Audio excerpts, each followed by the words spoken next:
ना कभी भागो और ना ही कभी रुके, बस हमेशा चलते रहें। यही एक विद्यार्थी का सफलता का मूल मंत्र है। एक विद्यार्थी जीवन में छोटी छोटी आदतें हमारे जीवन में बड़ा फर्क पैदा कर देती है। जब तक तुम दौड़ने का साहस नहीं जुटाओगे, तब तक तुम्हारे लिए प्रतिस्पर्धा में जीतना सदा असंभव बना रहेगा। जिस दिन एक सिग्नेचर ऑटोग्राफ में बदल जाए, तब मान लीजिए कि आप कामयाब हो गए। समय सीमित है, इसलिए इसे किसी और की जिंदगी जीकर व्यर्थ मत करो। एक हमारा भविष्य हमारे वर्तमान पर निर्भर होता है, इसलिए अपने लक्ष्य पर काम करो। विद्यार्थी को अपने विद्यार्थी काल में अपनी शिक्षा के अलावा भी कुछ नया नया सीखते रहना चाहिए, जिससे वह औरों से बहुत बेहतर बन सके। आप में शुरू करने की हिम्मत है तो आप में सफल होने के लिए भी हिम्मत है। सच्चाई वह दिया है जिसे अगर पहाड़ की चोटी पर भी रख दो तो बेशक रोशनी कम करे, पर दिखाई बहुत दूर से भी देता है। समस्या को पहली बार में सामना करने से मत डरो, क्योंकि सफल गणित भी जीरो से शुरू हुआ था। आपकी मेहनत आपको कभी निराश नहीं करेगी। जो स्कूल का दरवाज़ा खोलता है, वो जुर्म का दरवाज़ा बंद कर देता है। ये एक विद्यार्थी की जीवन की कड़वी सच्चाई है कि आजकल परीक्षा के परिणाम में विद्यार्थी कितने भी नंबर ला दे, तब भी उसका परिवार कभी खुश नहीं होता। इसलिए नंबर के बदले सीखने पर ज़्यादा ध्यान दें। एक परीक्षा कभी कठिन या आसान नहीं होती। जिस विद्यार्थी ने अच्छी मेहनत की हो, उसके लिए परीक्षा आसान होती है, और जिसने परीक्षा के लिए कोई मेहनत नहीं की हो, उसके लिए परीक्षा बहुत कठिन होती है। परीक्षा के समय डर सबको लगता है, पर फेल वही होता है जो पढ़ाई नहीं करते। जिज्ञासा एक ऐसी चमत्कारिक चीज़ है जिसे जितना चाहो उतना ज्ञान बिना किसी आलस और कोई भी थकान के पा सकते हो। विद्यार्थी को हमेशा जल्दी उठना चाहिए, क्योंकि जल्दी उठने से वह इतना सारा टाइम बचा देगा जिससे वह अपने प्रतिस्पर्धा को बहुत ही आसानी से हरा देगा। सफल और असफल विद्यार्थी में एक ही फर्क होता है। एक सफल विद्यार्थी शिक्षा के अलावा किसी और चीज़ पर ध्यान नहीं देता, जबकि असफल विद्यार्थी शिक्षा के अलावा सब पर ध्यान देता है। अगर आप अपने रूम में सबसे होशियार विद्यार्थी हैं, तो आप गलत रूम में हैं। एक विद्यार्थी को हमेशा ये ध्यान में रखना चाहिए कि विद्यार्थी जीवन आराम का नहीं, पर मेहनत से विद्या प्राप्त करने का समय है। हारने वाला विद्यार्थी जीतने वाले विद्यार्थी पर ध्यान देता है, जबकि जीतने वाले विद्यार्थी सिर्फ जीतने पर ध्यान देते हैं। लोग आपके बारे में क्या सोचते हैं, उससे ज़्यादा महत्वपूर्ण ये है कि आप लोगों के बारे में क्या सोचते हो, क्योंकि यही चीज़ आपका चरित्र निर्धारित करती है। एक सच्चा विद्यार्थी वही है जो खुद को साबित करने में नहीं, लेकिन खुद को औरों से बेहतर बनाने में ध्यान देता है।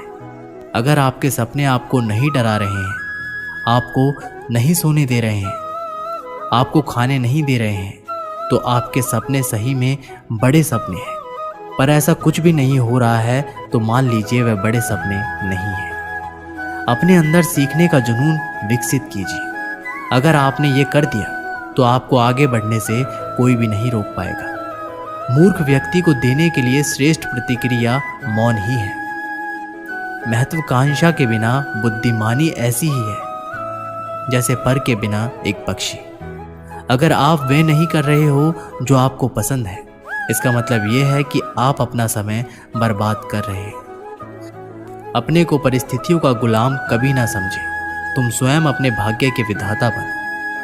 एक दिन में नहीं होगा, लगे रहोगे तो एक दिन जरूर होगा। उठो, मुकाबला करो और जीतो। जीतने के लिए तुम्हें ना किसी की इजाज़त की ज़रूरत है और ना ही किसी की सिफारिश की।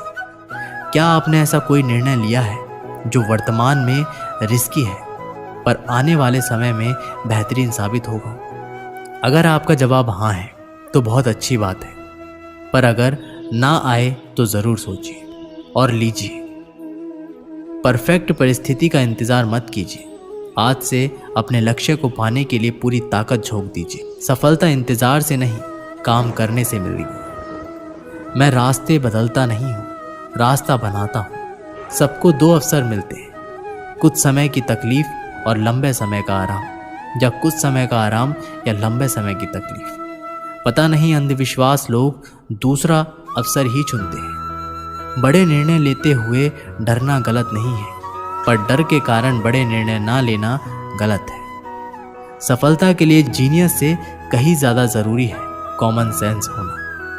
कम शिकायतें, कम बहाने, कम टालम टोल, अधिक सफलता पाने का यही मूल मंत्र है। कभी कभी आपकी सफलता की राह में सिर्फ एक व्यक्ति बाधक होता है, वह जिसे शीशे में आप हर दिन देखते हैं। उन सभी रास्तों को छोड़ दो जो मंजिल की तरफ नहीं आते, भले ही कितने भी खूबसूरत हो। बोलकर पछताने से ना बोलना बेहतर है। ये महत्वपूर्ण नहीं है कि आप सफल हैं या नहीं, महत्वपूर्ण ये है कि आप उतने सफल हुए हैं या नहीं जितनी आपके भीतर क्षमता थी। विद्यार्थियों के अच्छे जीवन के लिए उनको मोटिवेट करना बहुत ही ज़रूरी है, क्योंकि मोटिवेशन उस बीमारी की दवा है जो विद्यार्थी को उनके लक्ष्य से नहीं भटकने देती। बहुत से विद्यार्थियों की ज़िंदगी में ऐसा पल भी आता है जिस समय उनको मोटिवेशन की बहुत ही आवश्यकता होती है, क्योंकि जब किसी बच्चे की लाइफ में दुख या परेशानी होती है, उस समय वे अपने तय किए गए लक्ष्य से दूर चले जाते हैं। और यही वह कठिन समय होता है जिसमें उनको एक अच्छी प्रेरणा और मोटिवेशन की ज़रूरत होती है। स्टूडेंट लाइफ जीवन के हर एक ज़िंदगी से बेहतर मानी जाती है, क्योंकि इस ज़िंदगी में विद्यार्थी बिल्कुल स्वतंत्र रूप से जीवन को जीते हैं। और इस समय विद्यार्थी की एबिलिटी कार्यों को करने के प्रति बहुत ही ज़्यादा होती है। इसके साथ साथ इस लाइफ में विद्यार्थी अपने आप को बहुत ही एक्टिव रखता है, जिससे वे किसी भी कठिन प्रश्न का या लंबे उत्तर को आसानी पूर्वक समझ सकता है, क्योंकि ये उम्र बहुत ही चंचल माना जाता है। यदि उन विद्यार्थियों को उनके दुख के समय अच्छे विचार और महत्वपूर्ण मोटिवेशन बातों को बताया जाए, तो वे अपने लक्ष्य से परे नहीं होते, बल्कि अपने सपनों को पूरा करने के रास्ते में चल पड़ते हैं। इसलिए विद्यार्थी के जीवन में मोटिवेट विचार बहुत ही ज़रूरी है। दोस्तों, अब मैं आपको विद्यार्थी जीवन से जुड़ी कुछ ऐसी बातें बताता हूँ जिससे आपको पढ़ाई में मदद मिल सके और अपने लक्ष्य को प्राप्त कर सके। जब आप पढ़ाई करने बैठे तो अपने आसपास से सभी ऐसी चीज़ों को हटा दें जो आपका ध्यान पढ़ाई से भटका सकती है। पढ़ाई करते समय ऐसी जगह बैठे जहाँ किसी भी तरह का कोई शोर शराबा ना हो। इसके साथ ही अगर आपके आसपास मोबाइल टीवी है तो उस जगह ना बैठे। कोशिश करें कि पढ़ने के लिए आप टेबल चेयर पर ही बैठें। इससे आप ज़्यादा देर तक पढ़ाई कर पाएंगे। और पढ़ाई करते समय फोकस बढ़ाने के लिए सबसे ज़रूरी है कि आप अपनी पढ़ाई के लिए एक रूटीन बना लें। टाइम टेबल बनाकर पढ़ाई की जाए तो हर चीज़ अच्छे से याद भी रहती है। इस टाइम टेबल को रोज़ाना फॉलो करना ज़रूरी है। इससे पढ़ाई समय से करने की भी आदत आसानी से बन जाएगी। साथ ही आप अच्छे से अपने स्टडी प्लान का पालन कर पाएंगे। रोज़ रोज़ एक ही समय पर पढ़ाई शुरू करने की आदत हो जाएगी तो पढ़ाई पर कंसंट्रेट और फोकस करने में भी आसानी होगी। हर रोज़ अपने लिए एक लक्ष्य निर्धारित करें। जब भी पढ़ाई करने बैठें तो अपने गोल पर ध्यान रखें कि आपको आज कितना पढ़ना है। जैसे कि आज आप पढ़ाई करने बैठे तो तय कर ले कि आज आपको किन चैप्टर को पूरा करना है, और इस गोल को पूरा करने के बाद ही आप अपनी जगह से उठेंगे। जब आप अपने तय किए गए स्टडी गोल्स को पूरा कर लेंगे तो आपको भी अच्छा लगेगा और आप रोज़ाना इसी तरह खुशी से पढ़ाई कर फोकस कर पाएंगे। और साथ ही साथ पढ़ाई के बीच में ब्रेक ज़रूर लें। कभी भी एक साथ पूरा सिलेबस ना पढ़ें। लगातार पढ़ाई करते रहने से आप लंबे समय तक कुछ भी याद नहीं रख पाएंगे। ऐसा करने से बचें। अगर आप चाहते हैं कि आपका पढ़ाई में और अच्छा फोकस हो तो आपको इस दौरान बीच बीच में छोटे छोटे ब्रेक लेने चाहिए। हालांकि इन ब्रेक्स में आपको टीवी या मोबाइल चलाने से दूर रहना चाहिए। कोशिश करें कि 30 से 40 मिनट की पढ़ाई करने के बाद आपको कम से कम 5 से 10 मिनट का ब्रेक ज़रूर लेना चाहिए। अक्सर आपने देखा होगा कि विद्यार्थी पूरा दिन घर में उछल कूद करता रहता है, ज़्यादा से ज़्यादा बाहर खेलता है, लेकिन जैसे ही उसको पढ़ने के लिए बैठाया जाता है उसे आलस या सुस्ती आने लगती है और वह पढ़ाई से कतराने लगता है। आपने सुना होगा, जो समय के साथ चलता है वो पूरी दुनिया जी सकता है। समय एक ऐसा चक्र है जो रंक को राजा बना सकता है और राजा को रंक बना सकता है। इसलिए समय के महत्व को समझिए और उसका उपयोग कीजिए, दुरुपयोग नहीं। ये फिर लौटकर नहीं आने वाला, इसलिए इसके साथ चलिए, ना आगे और ना पीछे, केवल साथ।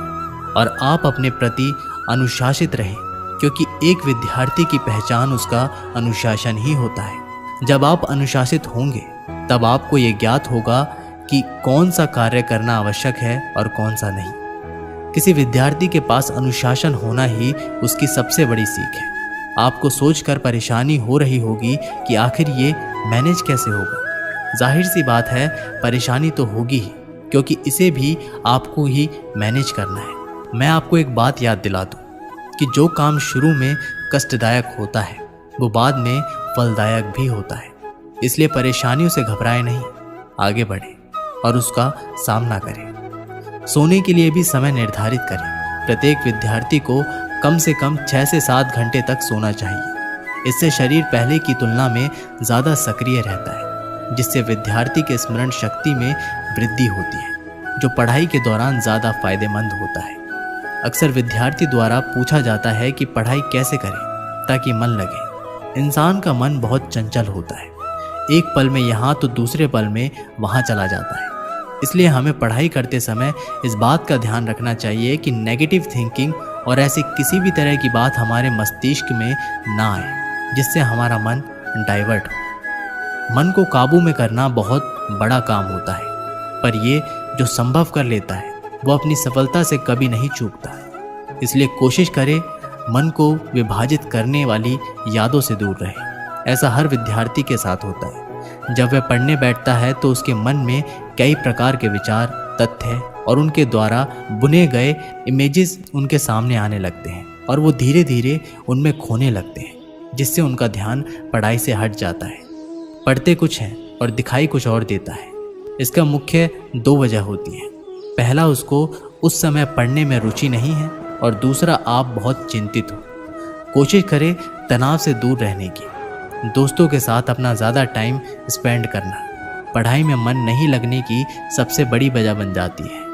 वो इसलिए कि दोस्तों के साथ समय का पता नहीं चलता, जिससे आपकी पढ़ाई का समय निकल जाता है, जो आपको बाद में चिंतन करने पर मजबूर कर देता है। जैसे आज तो पढ़ाई करने का समय निकल गया, क्या करूं आदि। इसलिए समय उतना ही दोस्तों के साथ बिताइए जितना सीमित हो, और बाकी समय अपनी पढ़ाई पर ध्यान दें।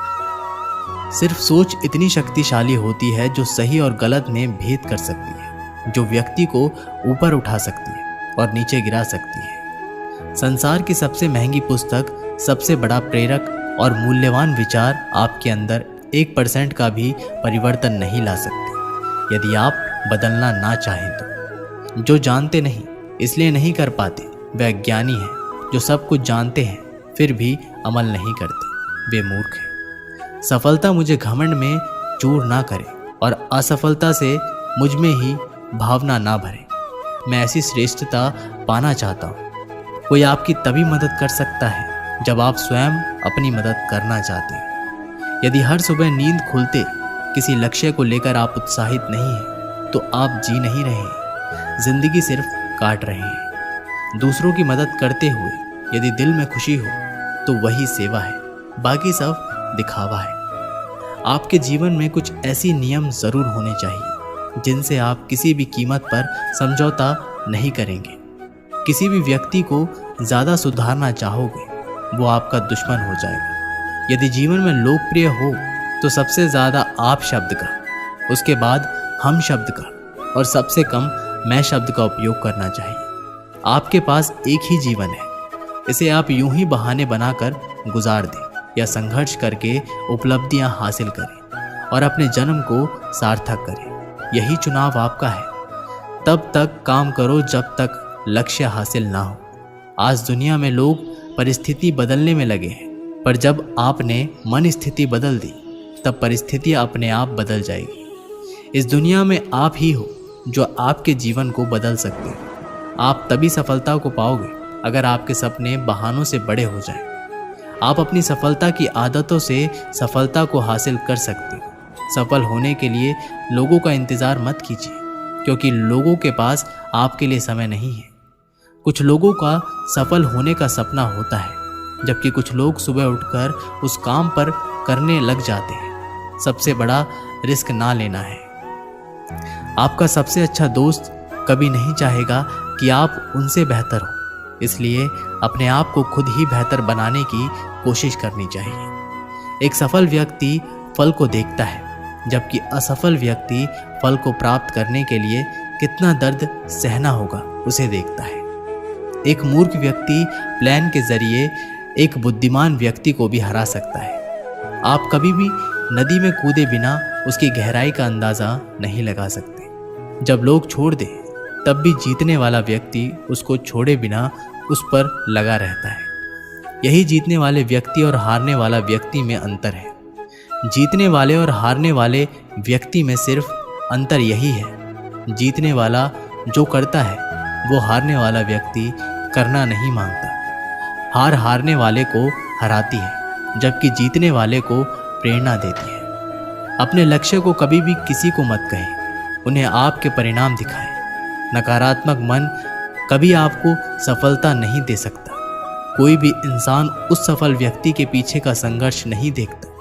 अगर आपको आपके जीवन में या विद्यार्थी जीवन में सफल होना है, तो खुद से काम करने से पहले एक प्रश्न पूछें, क्या ये सही कार्य है या सरल कार्य है? सफलता के लिए कोई एलिवेटर नहीं है, आपको अपने आप ही सीढ़ियाँ चढ़नी होंगी। 5 AM, इसे अभी लिख दो, क्योंकि यही समय है जब सफल विद्यार्थी जागता है या सोने जाता है। 3 चीज़ों को बदलो, बहानों को अपने प्रयत्नों से, आलस को निश्चय से और समस्या को मौके से। परिवर्तन उसे मत दो, क्योंकि ये एक चीज़ है जो आपको सबसे जल्दी आगे ले जा सकती है। परिवर्तन और संघर्ष से सिर्फ एक कायर इंसान ही डरता है, सफल और हिम्मत वाला व्यक्ति नहीं। अनुशासन ही सिद्धि और लक्ष्य को जोड़ने वाला पुल है। आपको सफलता चाहिए तो आपको उसकी कीमत के लिए भी तैयार रहना होगा। अगर आपको सफल होना है, वह आपको विद्यार्थी जीवन में हो या फिर आपके जीवन में, तो सिर्फ 2 शब्द जान लीजिए, और वो है अभी जो करना है वो अभी काम करें। प्रश्न पूछना और उसका जवाब जानने के लिए चेष्टा करना, वो एक विद्यार्थी का एक विशिष्ट लक्षण है। अपने स्वास्थ्य पर ध्यान देना मत भूलें, क्योंकि ये वही चीज़ है जिसे आप अपने लक्ष्य पर पहुंच सकते हैं। अपने आप को कमज़ोर मानना ही सबसे बड़ी कमज़ोरी है। हमें समुद्र की तरह बनना चाहिए, जैसे उसमें हजारों नदियां जाने के बावजूद भी उसके स्वभाव में कोई परिवर्तन नहीं होता। उसी तरह हम भी कितने भी सफल हो जाएं, हमारा स्वभाव को जिसने आपको इतना सफल बनाया, उसको कभी भी भूलना नहीं चाहिए। एक दिन की बात है, 2 मित्र सोहन और मोहन अपने गांव के मंदिर की सीढ़ियों पर बैठकर बात कर रहे थे। इतने में एक तीसरा व्यक्ति जतिन उनके पास आया और उनकी बातों में शामिल हो गया। तीनों दिन भर दुनिया जहां की बातें करते रहे। कब दिन ढला, कब शाम हुई, बातों बातों में उन्हें पता ही नहीं चला। शाम को तीनों को भूख लग गई। सोहन और मोहन के पास क्रमशः 3 और 5 रोटियां थीं, लेकिन जतिन के पास खाने के लिए कुछ भी नहीं था। सोहन और मोहन ने तय किया कि वे अपने पास की रोटियों को आपस में बांटकर खा लेंगे। जतिन उनकी बात सुनकर प्रसन्न हो गया, लेकिन समस्या ये खड़ी हो गई कि कुल 8 रोटियों को तीनों में बराबर कैसे बांटा जाए। सोहन इस समस्या का समाधान निकालते हुए बोला, हमारे पर कुल 8 रोटियां हैं, हम इन सभी रोटियों के 3-3 टुकड़े करते हैं। इस तरह हमारे पास कुल 24 टुकड़े हो जाएंगे। उनमें से 8-8 टुकड़े हम तीनों खा लेंगे। मोहन और जतिन को ये बात जच गई और तीनों ने वैसा ही किया। रोटियां खाने के बाद वे तीनों उसी मंदिर की सीढ़ियों पर सो गए, क्योंकि रात काफ़ी हो चुकी थी। रात में तीनों गहरी नींद में सोए और सीधे अगली सुबह ही उठे। सुबह जतिन ने सोहन और मोहन से विदा ली और बोला, मित्रों, कल तुम दोनों ने अपनी रोटियों में से तोड़कर मुझे जो टुकड़े दिए, उसकी वजह से मेरी भूख मिट पाई। इसके लिए मैं तुम दोनों का बहुत आभारी हूँ। यह आभार तो मैं कभी नहीं चुका पाऊंगा, लेकिन फिर भी उपहार स्वरूप मैं तुम दोनों को सोने की ये 8 गिन्नियाँ देना चाहता हूँ। ये कहकर उसने सोने की 8 गिन्नियाँ उन्हें दे दी और विदा लेकर चला गया। सोने की गिन्नियाँ पाकर सोहन और मोहन बहुत खुश हुए। उन्हें हाथ में लेकर मोहन ने बोला, जाओ मित्र, ये 8 गिन्नियाँ आधी आधी बांट ले। तुम 4 गिन्नी लो और 4 गिन्नी मैं लेता हूँ। लेकिन मोहन ने ऐसा करने से इनकार कर दिया। वह बोला, ऐसा कैसे? तुम्हारी 3 रोटियाँ थीं और मेरी 4। मेरी रोटियाँ ज़्यादा थी, इसलिए मुझे ज़्यादा गिन्नी मिलनी चाहिए। तुम गिन्नी लो और मैं 5 लेता हूँ। तुम 3 गिन्नी लो, मैं 5 लेता हूँ। इस बात पर दोनों में बहस छिड़ गई। बहस इतनी बढ़ गई कि मंदिर के पुजारी को बीच बचाव के लिए आना पड़ा। पूछने पर दोनों ने एक दिन पहले का किस्सा और सोने की गिन्नियों की बात पुजारी को बता दी। साथ ही उनसे निवेदन किया कि वे ही कोई निर्णय करें। वे जो भी निर्णय करेंगे उन्हें स्वीकार होगा। यूं तो पुजारी जी को मोहन की बात ठीक लगी, लेकिन वे निर्णय में कोई गलती नहीं करना चाहते थे। इसलिए बोले, अभी तुम दोनों ये गिन्नियाँ मेरे पास छोड़ जाओ। आज मैं अच्छी तरह से सोच विचार कर लेता हूँ। कल सुबह तुम लोग आना, मैं तुम्हें अपना अंतिम निर्णय बता दूंगा। सोहन और मोहन सोने की गिन्नियाँ पुजारी जी के पास छोड़कर चले गए। देर रात तक पुजारी जी गिन्नियों के बंटवारे के बारे में सोचते रहे, लेकिन किसी उचित निष्कर्ष पर नहीं पहुंच सके। सोचते सोचते उन्हें नींद आ गई। वो सो गए। नींद में उन्हें एक सपना आया। उस सपने में उन्हें भगवान दिखाई पड़े। सपने में उन्होंने भगवान से गिन्नियों के बंटवारे के बारे में पूछा तो भगवान बोले, सोहन को 1 गिन्नी मिलनी चाहिए और मोहन को 7। ये सुनकर पुजारी जी हैरान रह गए और पूछ बैठे, ऐसा क्यों प्रभु? तब भगवान जी बोले, देखो, सोहन के पास 3 रोटियां थीं, जिससे उसने 9 टुकड़े किए। उन 9 टुकड़ों में से 8 टुकड़े उसने खुद खाए और 1 टुकड़ा जतिन को दिया। वही मोहन ने अपनी 5 रोटियों में से 15 टुकड़े किए और उसमें से 7 टुकड़े जतिन को देकर खुद 8 टुकड़े खाए। क्योंकि सोहन ने जतिन को 1 टुकड़ा दिया था और मोहन ने 8, इसलिए सोहन को 1 गिन्नी मिलनी चाहिए और मोहन को 7। पुजारी जी भगवान के इस निर्णय पर बहुत ही प्रसन्न और उन्हें कोटि कोटि धन्यवाद देते हुए बोले, प्रभु, मैं ऐसे न्याय की बात कभी सोच ही नहीं सकता था। अगले दिन जब सोहन और मोहन मंदिर आकर पुजारी जी से मिले तो पुजारी जी ने उन्हें अपने सपने के बारे में बताते हुए अंतिम निर्णय सुना दिया और सोने की गिन्नियाँ बांट दी। दोस्तों, इस कहानी से हमें सीख मिलती है कि जीवन में हम जब भी कोई त्याग करते हैं या काम करते हैं तो अपेक्षा करते हैं कि भगवान इसके बदले हमें बहुत बड़ा फल देंगे। लेकिन जब ऐसा नहीं हो पाता तो हम भगवान से शिकायत करने लग जाते हैं। हमें लगता है कि इतना कुछ त्याग करने के बाद भी हमें जो प्राप्त हुआ वो बहुत कम है। भगवान ने हमारे साथ अन्याय किया है, लेकिन वास्तव में भगवान का न्याय हमारी सोच से परे है। वह महज हमारे त्याग को नहीं बल्कि समस्त जीवन का आकलन पर निर्णय लेते हैं। इसलिए जो भी हमें मिला है उसमें संतुष्ट रहना चाहिए और भगवान से शिकायत नहीं करनी चाहिए, क्योंकि भगवान का निर्णय सदा न्याय संगत होता है और हमें जीवन में जो भी मिल रहा होता है वो बिल्कुल सही होता है।